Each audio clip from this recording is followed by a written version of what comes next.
Okay, hello everyone.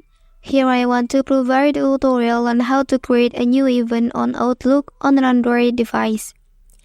Okay, let's turn to the tutorial. First, you can open your Outlook app. And then here you can click on calendar option. After that, just tap new event here. Okay, and then type the title of your event. Okay, then you can enter the participant here by type an email address. Okay, after that, set the date here.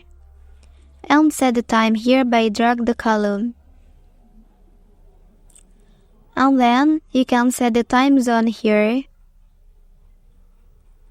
After that, set the location of your event. Okay, after that, here you can also add a description of your event. Okay, like this. And then you can let the default setting for the other options. Well, that's the tutorial on how to create a new event on Outlook on an Android device.